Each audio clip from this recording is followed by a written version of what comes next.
안녕하세요. 오늘은 출애굽기 21장 17절에서 21절까지의 말씀을 나눠보도록 하겠습니다. 오늘 본문을 들어가기에 앞서서 이 율법을 해석하기 위한 아주 중요한 기본 틀에 대해서 여러분께 말씀드리도록 하겠습니다.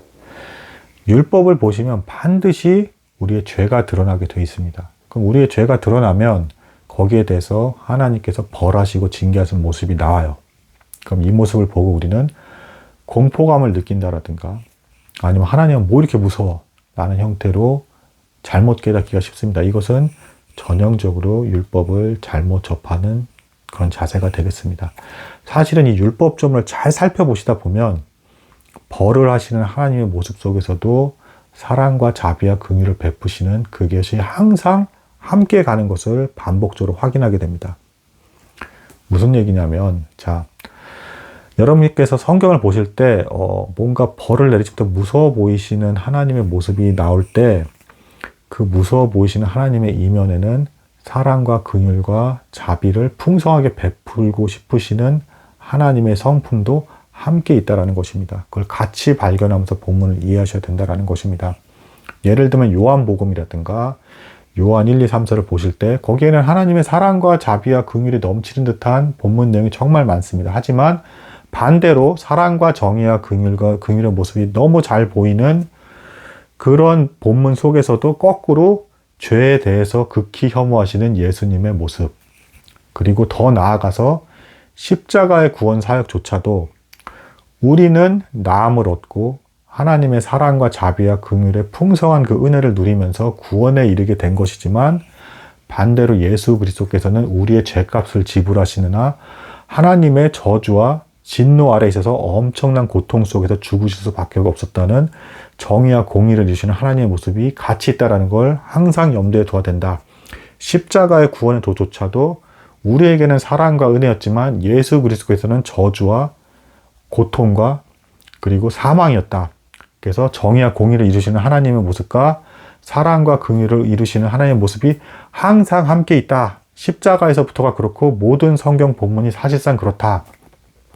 가혹하게 벌을 하시는 모습도 사실은 잘 따져놓고 보면 너희가 너무 완악해서 어쩔 수 없이 길이 참으시다가 벌하시는 경우가 다고, 그리고 그나마 그 벌 주신 강도도 죄값에 비해서는 그나마 덜 받게끔 하는 형태로 자비와 긍휼을 베푸신 것이다. 이게 실체라는 것입니다. 우리가 문제가 있다라는 것입니다. 그만큼 우리가 심각하게 죄에 대해서 부패한 상태이기 때문에 오죽하면 내가 너희를 이렇게 다뤄야 간신히 사회 질서가 유지가 된다거나 너희가 지금 이렇게 그래도 그나마 일상생활을 하는 것이다 라는 형태로 접근을 하셔야 바르게 이해가 되는 것이다. 굳이 신약까지 가지 않더라도 오늘 율법 본문을 잘 살펴보시면 반드시 그 안에 하나님께서 서로 간에 상해를 입힌 것에 대해서도 똑같이 보복을 한다거나 더 심한 원수 갚음을 하기를 원하시는 것이 아니라 그나마 덜 완화된 보상금의 형태로 넘어간다거나 아니면 용서를 하기를 바라시는 하나님의 모습이 사이사이에 짧게라도 숨어 있다. 그 안에 그걸 발견하시면서 봐야 균형감 있게 하나님을 비로소 온전하게 보는 형태에 근접해서 다가가는 것이다 라는 것입니다. 또 먼저 이것도 이제 말씀을 드리겠습니다. 오늘은 손해배상 제도와 그리고 종에 대해서도 체벌할 수 있다, 채찍으로 때릴 수 있다, 이런 내용이 나오는데, 우리가 굉장히 이제 좀 조심하셔야 될 게 손해배상이라는 게 존재하는 것 자체가 우리가 이웃에게 잘못을 했을 때 하나님에게만 기도하면서 용서를 구하면 그게 제대로 된 용서를 받은 게 아니라 이웃에 대해서 잘못한 것에 대해서는 철저히 우리가 보상을 다 하고 배상을 다 한 다음에 그리고 서로 간의 마음이 이제 충분히 용서할 만큼의 상태가 될 만큼 풀어준 다음에 하나님께 용서해달라는 기도를 해야 이것이 용서가 받아들여진다라는 것입니다. 이거를 절대 놓치시면 안 돼요. 근데 그냥 이웃에 대해서는 하나도 손해배상도 안 하고 아무 보상 조치도 하지도 않고 더 화내게 하고 열받게 하는 상황에서 나는 하나님께 기도해서 하나님께 용서를 받았으니까 당신하고는 이제 다 화목하게 돼야 되는 겁니다. 아무 배상 조치도 하지도 않아놓고 그리고 다가가면 더 열받게만 할 뿐이다. 더 잔인하게 이웃에게 대한 것이고 또 그런 형태로 하나님께 용서를 구하는 것은 하나님께서 받지도 않으신다라는 것을 율법을 통해서 알 수 있다. 이웃 간의 관계에서도 내가 잘못해서 보상해야 되는 것에 대해서는 확실하게 다 보상을 하고 그러고 나서 하나님께 용서를 구해야 그게 용서를 받는 길이 되는 것이다. 보상 처리는 하나도 안 한 상태로 맨날 하나님께 기도만 하면서 난 하나님께만 용서를 받았어 이렇게 얘기하는 건 오히려 더 상대를 열받게만 하고 하나님께서도 그거에 대해서 용서하지 않으신다. 이게 되겠습니다. 자, 본문을 들어가겠습니다. 오늘 본문 내용 자체도 대단히 중요합니다. 17절에서 내용 자체는 되게 단순한데 그 담고 있는 의미는 너무 중요해요. 왜 그런지에 대해서 천천히 설명해 드리겠습니다. 사람이 싸우는 내용이 나옵니다. 싸우는데 돌이나 주먹까지 사용해서 싸워요. 다치겠죠, 심하게. 다행히 죽지는 않았습니다. 죽지는 않았지만 어쨌든 이 사람이 치료를 받아야겠죠. 여기에 대해서 손해배상을 하라라는 것입니다. 근데 이제 오늘 나눌 본문 이후에 보면 이런 내용들이 나와요. 뭐 눈을 다치게 해서 눈으로 이렇게 하고, 뭐 이가 빠졌으면 똑같이 이를 빼고, 뭐 다리가 불었으면 다리 이렇게 하는 게 나오는데 눈은 눈으로 이는 이게 나오는데 그 뒤에서도 그 본문에서도 그 뒤 보면 배상할 수 있는 길이 열려 있다. 무슨 얘기냐면 너희가 너무 완악해서 분노를 참지 못하니까 하나님께서 어쩔 수 없이 눈은 눈으로, 이는 이로를 허용을 하신 거지 이게 그렇게 바람직한 배상법이 아니라는 것입니다. 가급적이면 똑같이 안 갚음하거나 더 심하게 원수 갚음하지 말고 그만큼에 대해서 덜한 보상을 받고 만족을 하던가 가급적 용서를 하라라는 것입니다. 어쩔 수 없이 이렇게 가혹한 법을 허락한 것은 너희가 너무 완악하고 그리고 또한 한편으로는 이렇게까지 무서운 정도의 법을 두지 않고선 사회 질서가 유지가 되지 않더라 라는 것을 보여주는 것입니다. 너희의 죄가 그만큼 심각하다는 것입니다. 이게 어떻게 그럼 이렇게 근거를 해석할 수가 있냐? 마태복음 10장을 보시면은요, 예수님이 잘못된 걸 책잡으려고 바리새인들이나 율법사들이 막 이제 책잡으려 하다가 이혼에 대한 어떤 얘기를 이렇게 질문하면서 이렇게 책을 잡으려고 하는 부분이 나와요. 거기에 대해서 예수님께서 뭘 하셨냐? 하나님께서 보시기에는 결혼한 남녀는 하나다.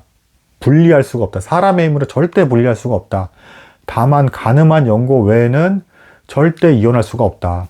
근데에도 불구하고 너희가 너무 완악해서 모세가 어쩔 수 없이 이혼 증서를 내준 것이다. 즉 하나님께서 너희가 너무 완악하기 때문에 어쩔 수 없이 이혼 제도를 허락하신 것이지 이게 즐거워서 기뻐서 하나님께서 이혼 제도를 허락하신 게 아니다라고 예수님께서 분명히 못 박아서 해석하셨습니다. 율법을. 그럼 뭐겠습니까? 오늘 율법에 나온 어떤 잔인해 보이는 어떤 그 이후의 본문에 있어서도 잔인해 보이는 어떤 그런 내용들은 너희가 너무 완악해서 그렇게 무섭게서라도 벌 받는 것들을 허용하지 않으면 도무지 통제가 안 되더라. 너희의 죄성이 그렇게 심각하더라. 그리고 그 사이사이의 본문을 잘 보면 배상금을 통해서도 넘어갈 수 있는 길이 열려 있다.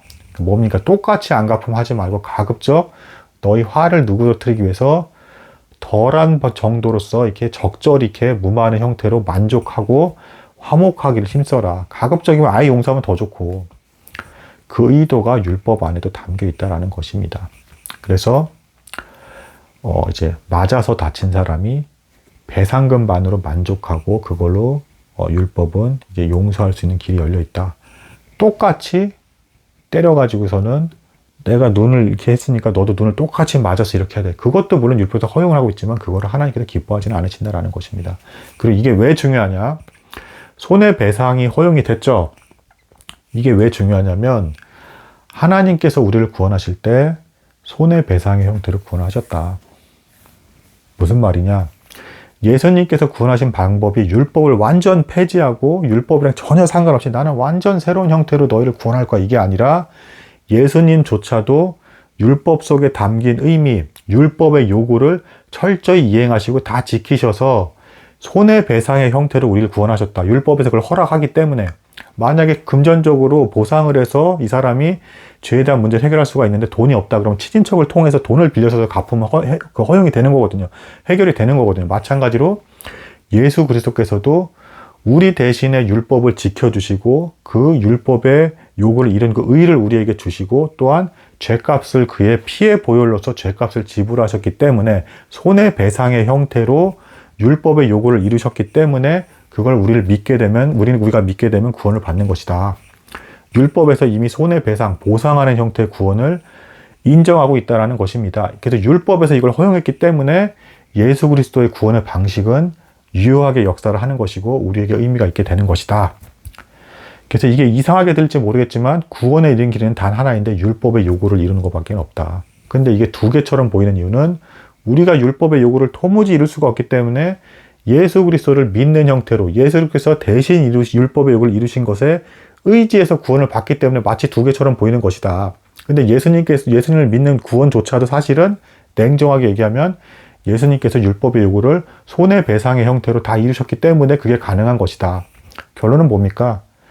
율법의 요구를 내가 직접 지켜서 이루려고 하든 예수 그리스도를 믿어서 구원을 이루든 율법의 요구를 이루어서 구원을 이루는 것밖에 없다. 그래서 구원의 길은 하나다라고 얘기할 수가 있는 것입니다. 그래서 율법은 이렇게 중요한 것이고 이 율법 속에는 하나님께서 정의와 공의를 이루시는 모습을 보이시면서도 그 안에 사랑과 자비와 긍휼을 이루시기를 바라는 분리될 수 없는 이 속성들이 항상 함께한다. 십자가의 사역조차도 그렇다. 그리고 이 율법도 그렇다라는 것입니다. 그래서 다친 사람, 상해를 당한 사람에 대해서 똑같이 안갚음을 하지는 않더라도 보상금의 형태로서 용서를 받을 수 있는 길이 있었다. 이런 내용이 되겠습니다. 그 이후 본문에서는 이제 종에 대해서 채찍, 매질을 가할 수가 있었다. 이것도 사실은 너무 가혹해 보이지만 그때 당시 기준으로 했을 때 너무 완악했다. 그리고 사실은 오늘날에도 이 부분에 대해서는 문자 그대로 적용할 필요까지는 없다고 제가 말씀을 드렸죠. 근데 경우에 따라서 통제가 안 되기 때문에 이런 것들을 허락하신 겁니다. 만약에 이방 종이 왔다고 칩시다. 이 이방 종이 우상숭배라는 종이에요. 그리고 맨날 하나님 할례도 받지도 않을 뿐더러 하나님에 대한 얘기는 다 무시하고 주인을 경외하지도 않을 뿐더러 멋대로 이상한 것들을 하고 우상숭배 풍습을 전달하는 이러면 어떻게 하겠습니까? 그리고 말을 해도 듣지 않는다. 통제가 안 되죠. 그럼 그런 경우에는 어쩔 수 없이 벌을 할 수가 있는 것이다. 근데 그럼에도 불구하고 이게 되게 가혹해 보이면서도 이 안에 또 자비와 긍휼이 있습니다. 근데 하나님께서 매를 때리는 거 허락하셨는데 죽을 정도로 때리지 마라. 종이 만약에 맞아서 죽으면 너한테 벌을 묻겠다. 이 내용이 나오는 게 율법 속에 있으면 그럼 뭡니까? 정의와 공의, 잘못된 것에 대해서는 벌을 해라. 그러면서도 상대에 대해서 자비와 긍휼을 잊지 마라. 죽을 정도로 때리지 말라라는 것입니다. 종조차도 그리고 이방 종에게까지도 죽을 정도로까지는 하지 말라라는 겁니다. 그러니까 벌을 내리시면서도 사랑과 정의와 공의, 긍휼, 자비 이거를 잊지 않은 형태가 그대로 같이 있는 내용이 역시 또 이하 본문입니다. 그리고 좀 특이한 본문이 나오는데 그럼 종이 맞았는데 하루 이틀 정도 앓다가 죽으면 주인이 벌을 받지 않는다. 벌을 면한다. 이런 내용이다. 이건 무슨 얘기냐면 종이 맞아서 죽을 정도라면 주인이 왜 하나님께서 이 주인을 혐오하시는 거냐면 살의 얼마나 미워서 때렸으면 죽도록 때리느냐. 그러니까 그 마음 자체가 너무 가증스러운 거야. 하나님께서 일단 때렸다는 행위 자체를 떠나서 네가 얼마나 종이라 할지라도 어쨌든 사람이고 하나님의 형상에 지닌 존재인데 이거를 네가 얼마나 증오해서 미워서 때렸으면 죽었느냐. 그 마음이 너무 싫어서 혐오가 되기 때문에 넌 벌을 받아야 된다. 이 말씀 하시는 거고. 근데 하루 이틀을 앓다가 죽으면 벌을 하지 않겠다는 건 뭐냐면 이런 경우에는 주인이 죽이려고까지 증오해서 때린 것은 아니다. 하나님께서 보시기 그렇다는 겁니다. 맞았는데 앓다 죽은 종에 대해서는 이 주인이 그렇게까지 심각하게 사리를 품고 죽이려는 의도로 해서 때린 것은 아니었다. 근데 죽이려고 하는 의도가 없는 종이 죽었으니까 이 주인도 사실은 슬프겠죠. 왜냐하면 그런 죽기를 바라지 않는 종은 필요한 종이잖아요. 근데 얘가 어쩔 수 없이 죽게 됐으니까 이 주인은 이미 재산을 잃어버린 거고 손해를 받게 된 것이다. 그래서 그걸로 이미 벌을 받은 것이다 라고 보겠다라는 입장을 취하신 것이 하나님의 입장인 것입니다. 오늘 대단히 많은 내용을 나눴는데 율법에 들어가기 앞서서 너무 중요한 전제들이기 때문에 말씀을 드린 것입니다. 다시 한번 말씀드립니다. 벌 주시는 하나님의 무서운 모습을 보실 때 사랑과 자비와 긍휼을 항상 함께 베푸시려고 하는 모습을 잘 발견하셔서 그 속성이 항상 함께 있다는 걸 보셔야 되고 거꾸로 사랑과 은혜를 충만히 보여주는 본문을 보실 때는 거기에 대해서도 죄를 혐오하시고 정의와 공의를 이루시는 하나님의 속성이 함께 있다는 걸 절대 잊으시면 안 된다. 십자가의 사역 자체가 그 두 가지가 항상 함께 있다. 우리에게는 나음을 얻고 사랑과 긍휼과 자비와 은혜가 베풀어졌지만 반대로 예수 그리스도께서는 우리의 죄 때문에 죽으셔야 됐고 죄값을 율법대로 그대로 베푸시는 형태의 율법의 의를 이루시는 형태로 보상을 하셔야 됐으며 하나님의 진노를 그대로 다 받으셔야 됐다. 고통을 받으셔야 됐다. 죽으셔야 됐다. 이것이 함께 결합된 것이 십자가의 구원의 도이고 이 원리에 따라서 성경의 모든 본문들 해석을 해야 된다. 진노하시는 중이라도 항상 자비와 긍휼을 베푸시는 하나님 모습을 잃지 말아야 된다. 너무 심하게 벌하시는 것 같은 모습을 목격하게 된다라고 한다면 잘 보시면 인간이 오죽하면 이렇게 심각하게 타락을 했으면 이렇게까지 벌을 어쩔 수 없이 하시는 것인가 라는 모습을 발견하시는 것이 정상적인 그 해석이라는 것입니다. 오늘은 여기까지 나도록 하겠습니다. 감사합니다.